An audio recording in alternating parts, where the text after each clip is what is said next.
उत्तर प्रदेश के मुख्यमंत्री योगी आदित्यनाथ की जनसभा से लौटते समय बदमाशों ने बस पर हमला कर दिया। हमले में भाजपा मंडल के महासचिव श्रीदाम मंडल घायल हो गए। बताया जाता है चेहरे पर सफेद कपड़ा बांधे बदमाशों ने दुर्गापुर में डीवीसी चौराहे के पास बस पर अचानक ईंटें फेंकना शुरू कर दिया। इसके बाद उत्तेजित भाजपा कार्यकर्ता तृणमूल कांग्रेस के खिलाफ विरोध प्रदर्शन करने लगे। खबर मिलने के बाद भाजपा के आसनसोल जिला संगठन के अध्यक्ष बप्पा चैटर्जी घटनास्थल पर पहुंचे और पार्टी कार्यकर्ताओं के साथ बातचीत किया। उन्होंने आतंक मुक्त चुनाव की मांग को लेकर शिकायत दर्ज कराते हुए एक बार फिर चुनाव आयोग का दरवाजा खटखटाया। দেখুন, পশ্চিমবাংলার গলিতে গলিতে সন্দেশখালি, এটা আমরা শুধু বলছি না, প্রতিনিয়ত একই রকম খবর আসছে।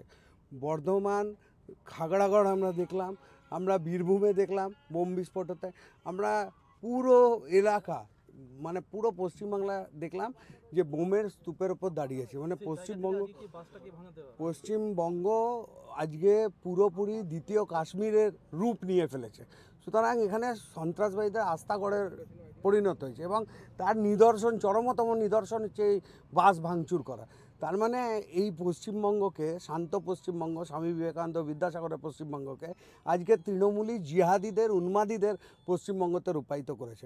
তাও আমরা জানি পশ্চিমবঙ্গের মানুষ এখানে নেতাজি সুভাষচন্দ্রের আদর্শ বিশ্বাসী, এখানে স্যার আশুতোষ মুখার্জির আদর্শ বিশ্বাসী, এখানে ডাক্তার শ্যামাপ্রসাদ মুখার্জির আদর্শ বিশ্বাসী লোকজন আছেন যারা বাঘের মতো লড়াই করবেন। সন্দেশখালীর মহিলারা উত্তর দিয়েছেন, প্রত্যেকটা পাড়ায় পাড়ায় ঘুরে সন্দেশখালীর মহিলারা বলছেন যে কীভাবে নির্যাতন হয়েছে তাদের উপর। তো বাংলার মানুষ কিন্তু এদের ভোট বাক্সে উত্তর দেবে, এটা একদম নিশ্চিত আছে। ভয়ঙ্কর অভিজ্ঞতা।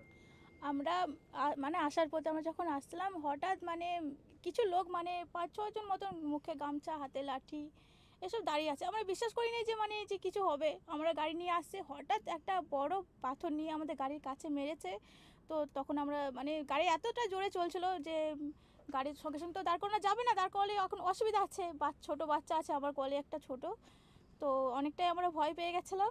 ভয় পেয়ে মানে আমরা সব পেছি আরও সামনে থেকে আরও পেছিয়ে গেছিলাম। পেছিয়ে যেয়ে দেখছি হঠাৎ গাড়িটা যেই দাঁড় করেছে সেই কাজগুলো ছটছট করে পড়ে গেছে। একটু জন্য আমরা বেঁচে গেছি। কি নাম আপনার? রাধা রানী রুইদাস। দেখুন, সমস্ত জিনিসটাই সাজানো।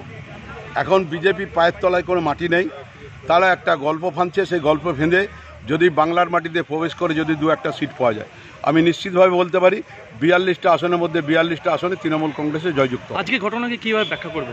আমরা তো এসব ধরনের ঘটনা আমরা এসব শুনতে চাই না, আমাদের ভালোও লাগে না। আমরা রাজনৈতিক যে প্রক্রিয়া আছে, মানুষের কাছে আবেদন করছি, জোড়া ফুলে ভোট দিন, সকাল সকাল ভোট দিন, কীর্তি আজাদকে তৃণমূলে ভোট দিন।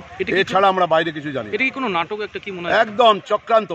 এসব মার্ক্সবাদী কমিউনিস্ট পার্টি, বিজেপি, কংগ্রেস সবাই জগায় মাদায় সদাই, সবাই একত্রিত হয়ে তৃণমূলের জায়গাটা কী করে নড়বড়ে করা যায় তার চক্রান্ত করে এই জিনিসগুলো করছে।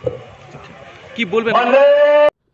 যখন আসলাম তখন দেখছি আমাদের গাড়িটা আসছিল, স্পিডে আসছিল, কিছু ওখানে লোকজন দাঁড়িয়ে ছিল, মুখে গামছা বেঁধে দাঁড়িয়ে ছিল, লাঠি ছিল, ওদের হাতে লাঠি ছিল, কিছু ইট পাথর ছিল। তারপর আচমকা দেখছি একটা ইট এসে আমাদের গাড়ির মধ্যে পড়ে, ঢিলটা পড়ে। তারপর দেখছি আমি সামনে ছিলাম, যেহেতু আমি যখন সামনে ছিলাম তখন দেখলাম বিকট একটা আওয়াজের মধ্যে সবাই তখন যে যার ছিল তখন মোটামুটি ওই ভেতর দিকে ঢুকে গেল। ঠিক আছে, যখন সামনে ছিলাম বলে আমার হাতে লেগেছে।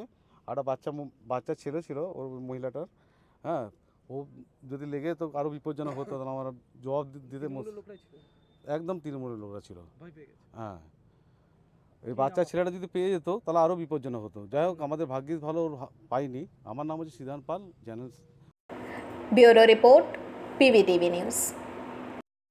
नियमित अपडेट एवं दुनिया भर की ताज़ा खबरों के लिए हमारे फेसबुक पेज को फॉलो एवं यूट्यूब चैनल को सब्सक्राइब करें।